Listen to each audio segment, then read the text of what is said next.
at day 2 of the SiGMA Europe Summit at our new venue at the MMH, and I am joined with Alexandre Tomic from Alea. Alexander, welcome. Thank you for having me. So first of all, I want to get your take on the new venue. Okay, it's just wow. SiGMA already last year, and probably the years before, outgrew Malta's infrastructure in every possible way. Whether it's hospitality, hotels, taxis, restaurants, whatever you name it, it's like the island can't take SiGMA anymore. And now we reached another level. This is huge, first of all. You can see that the company invested even more money than ICE. We did. I mean, in terms of, we took 2 booths, one inside, one outside. We spent more money this time than we ever spent. Okay, there's much more people, much more operators, software providers. But if you look at stands of companies, I don't know, like SoftBet, for example, or other companies, you can see how much they invest. SmartSoft has an incredible booth. So they're putting money. And when you put money, it's going to be something in return. Now, on the other side, the darker side of it is try to catch a taxi at 6 o'clock. So even Bolt, it's just not possible. Yesterday, I walked back to my hotel 1.5 hours. It was a nice walk, though, it's okay. Oh my goodness. But everything, the island literally collapsed. Malta can't take SiGMA anymore. I don't know what's going to be next year, but it's just crazy, you know? I fully agree, yes. I mean, seeing the venue, seeing the amount of people, the turnout is huge. Okay, you were mentioning the booth before. I saw something really cool in your booth. Explain further, tell me more about this. This is so cool, such a cool invention they have on their booth. So you must be talking about a Hyperbaric Chamber. Yes. That's why we took a booth outside, because this thing makes a lot of noise. When you depressurize the chamber, I don't know, it's maybe 120 decibel, which is the takeoff of a plane, okay? We had that already in SBC in Barcelona. We have this chamber in our offices, it's a very good, convenient meeting room. But actually, what it does, even for 30 minutes, and that's the length of a meeting, if you have sleep deprived, if you have a hangover, you come and you really don't feel in your best shape, you just spend 30 minutes there, you get out like completely fresh. And so me, for example, I spend most of my day there. I sleep for 2 or 3 hours. I am a little bit hangover sometimes, and then I get out of there and I can go for another dinner. Ready to start fresh. And drug-free, okay? It's really cool. So is it available for attendees to use as well? Say again? Is it available for attendees to use? Is it available For the delegates? Yes, of course. I mean, you don't have to have a meeting with us. So anybody can come. There's actually a representative of the company, the manufacturer, OxyHealth, and a lot of people are coming inside the chamber. They have nothing to do with Alea. They're not looking for a game aggregator. They just want to have a good time inside. So yeah, it's a open bar. Actually, we call it the oxygen bar. That's really cool. Let's go a little bit into detail about your personal strategies, where you started from. What inspired you to start off Alea? What inspired? Tell us more about the background behind Alea. So, I started Alea in 2012. I was an affiliate before, and Alea started as a B2C company with Slots Million. We did virtual reality in 2015, and at some point, with my ex-business partner, we decided to split. He took the B2C, I took the B2B. Because I was more known into the industry, so it was more easy for me to do B2B.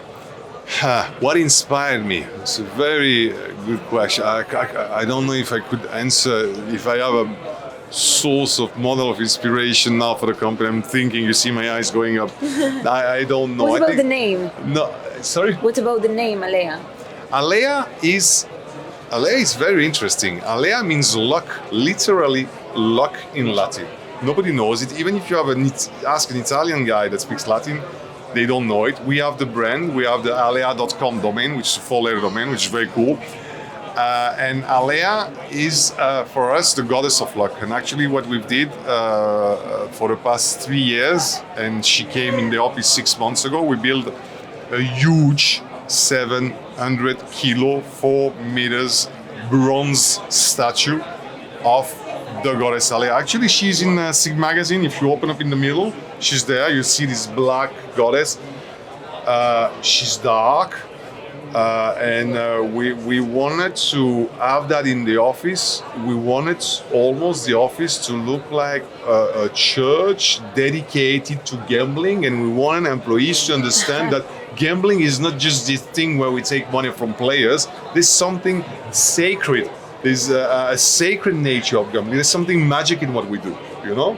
For sure. You're mentioning that you have this huge statue in your office.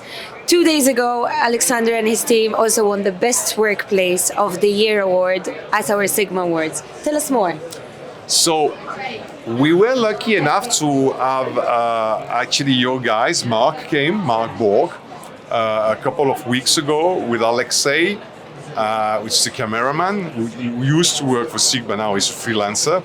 And he's an amazing cameraman. He really does fantastic videos. And we did these interviews around the office. And actually, they're going to be published within the following weeks. Look, I'm not going to say it in another way. We're proud. We're really proud of what we do. You deserve it for sure. We invested money, we invested time, energy, love in this office. We're proud, we want to show it because we did something we're proud of. To be completely honest with you. Half of this office is a 700 meter square office. Half of it is gym, sauna, kitchen, Hyperbaric Chamber, ice bath tomorrow. Huh? It's very fun. Yeah, it's a spa. It's like a spa. So you work up there, and then you want to really you have personal trainer every day. You go down there, you do personal training. You have all this gym. It's a fantastic gym. You do sauna. We're gonna have this ice bath soon. The Hyperbaric Chamber. We want people to feel good, to enjoy the environment they work in. And to be honest, when I thought about this office, I thought about what would I like to have in my apartment. Let's say I got money. What kind of apartment would I build? And I built this office like a big apartment for the employees, so they could go there and feel like home, but have the best thing they could ever dream of in their flat. So no wonder you won the Best Workplace of the Year award. No, we deserve it. We completely deserve it. You really deserve it. Alex, you're also an advisor and an investor. Tell me, how do you identify promising companies in the gaming and in the tech sector? It's very hard to, let's say if you invest in a software provider, it's very hard to look at the games, play the games, and sometimes the product is not even finished, and say, okay, this is gonna fly. I have no clue. I say this story so many times. I've met Nick Robinson, founder of Big Time Gaming in Las Vegas, a couple of years ago. He showed me Bonanza, and I said to the guy, the designs are crappy, the music is crappy, it is never gonna fly. He said, this is gonna be the next Gonzo killer. I said, Nick, you're dreaming. And he was right, and I was wrong. Okay, so you have no clue. The only way to do it for me, the best way to do it is look at the team who's behind. And I always tell this story. Look at Relax. When Relax started their games, they were just RGS before. When they started, that's Quickspin sitting on RGS. And then I think Quickspin was powered by Playtech and left. And they decided to make their own games, Relax Gaming. And they hired Simon Hammond, who was the chief product officer of NetEnt. And they hired Daniel Escola, who was the chief product officer of Unibet, who became the CEO and then the CCO. And then you thought, okay, it took a year, nothing was happening, but you knew something big was happening. What happened? Money Train 1, 2, 3, and now 4. Like a couple of days ago, we had Money Train 4, which I think is the last opus of this series. They're not going to make another one. I mean, what a fucking journey. These guys rocked, but you knew it because of the team. So, as an investor, I look at the team. Of course, I look at the evaluation. If you come to me just with a piece of paper, you say, okay, the valuation is 20 million and we're looking for 2 million. Come on. 5 million, 10 million, 20, no. Okay, so that's just the monetary aspect of it. So some companies, they come in, they're very greedy, they're very hungry, and they're asking for a lot and they have nothing. But to know if something is going to work or not, for me, the best only way to look at it is the team. Because the team is going to build the product, the team is going to build the company. And for me, it's really interesting. Yes, even when it comes to your team, I exactly. guess. It's how I see my company. Exactly. I don't spend so much time anymore focusing on the product and the company products. I focus more and more at finding the right people. So I consider myself being like, you see, you have a football team and you have the trainer. He cannot reach that line. He cannot pass that line and go on the camp. He cannot touch the ball. The only thing he can do is talk to them before, talk to them after, and scream. Yeah. Basically, you can't touch the ball. You don't touch the ball. So basically, you build up the best team. The team is going to build up the product. The team is going to build up the company. And you see the same thing happening when you invest. Build the team, they build the product, they build the company. I'm not going to even try to judge the product. I can be an advisor. If you ask me, I would say I believe you should do it this way. But at the end of the day, it's your game, man. So sure. you're the one in the arena. You're the one that's going to play. You're the one taking charge of the whole situation. You're the one in charge. I'm not going to micromanage you. I'm going to bet If you on had to and give that's me one word to describe how Alea is staying ahead of the game in the industry.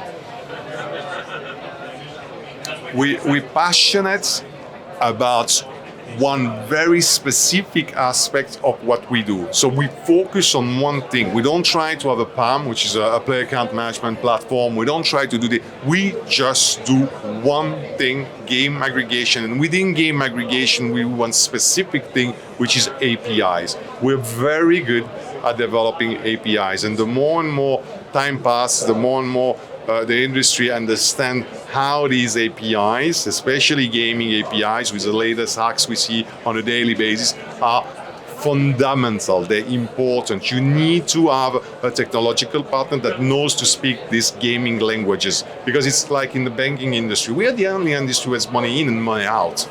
And it's not like you're on Spotify and the API doesn't work and you wanted to listen to Taylor Swift and it's going to be the Rolling Stones. No, someone's going to lose money, whether it's a player, usually the operator or the software provider. So we specialize in one thing. We're like this surgeon that repeats the same operation over and over again, maybe a little bit boring, but we know how to do these things and we focus on that and we do it with passion. That's perfect. Alexandre, thank you so much for joining me today. Thank you for your insightful discussions. Our discussions are always fun and very easy to follow. Thank you so much. I look forward for a successful week for you and the rest of the team. And I wish you enjoy Malta and the rest of SiGMA Europe. Thank you for your kind words. Thanks.